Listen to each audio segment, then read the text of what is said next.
There's a couple days out of the year that get me jacked about baseball. The trade deadline, because here's our cards. We're either bailing or we're going for it, right? Mm-hmm. I love the draft. I love the winter meetings.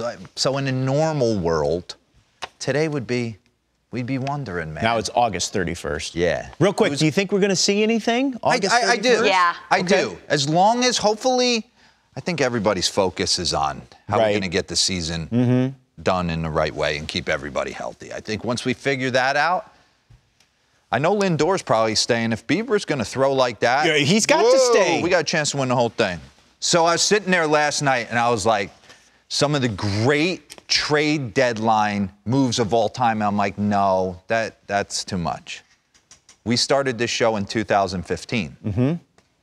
I wanted to go back and look at, sitting on the couch for the last 5 years, what's the best trades that happened on July 31st, not since at any this point show's inception. Since the inception of this show.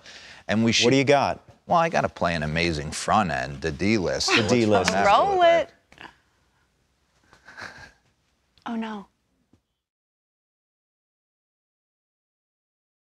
Pull up a chair because class is in session. Raise your hand if you have a question. He's been up all night with a pen and pad. If you didn't make the cut, then don't be mad. It takes a lot of work so that this could exist. Ladies and gents, we present the D-List.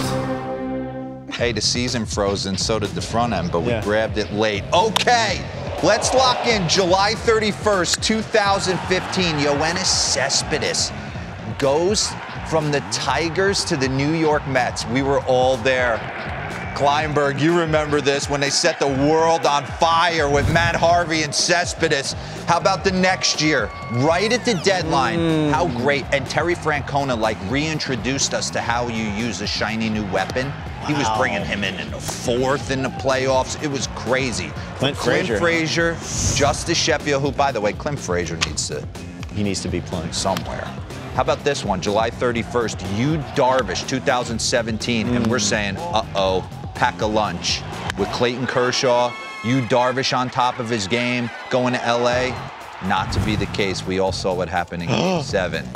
This one, I don't know how this happened, honestly.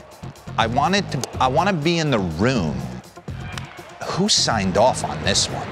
Chris Archer for Tyler Glasnow, who, by the way, is a freakazoid. Austin Meadows, who bats third and is an all-star, and one of their top prospects just for, I don't know, because we're just having a party and giving guys away.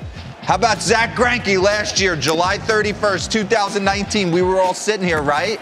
Next day we came in and we did, that's not a... Mission control. Yes, we did a mission control.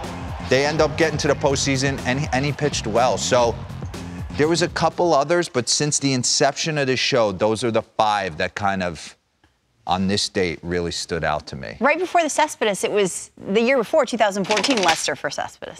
Yes, right? It was. Yeah. And they were only with that team for 1 year each. Lester to Oakland. That was bizarre for a minute. I never thought I'd see him. Yeah, you kind of forget. You kind of forget.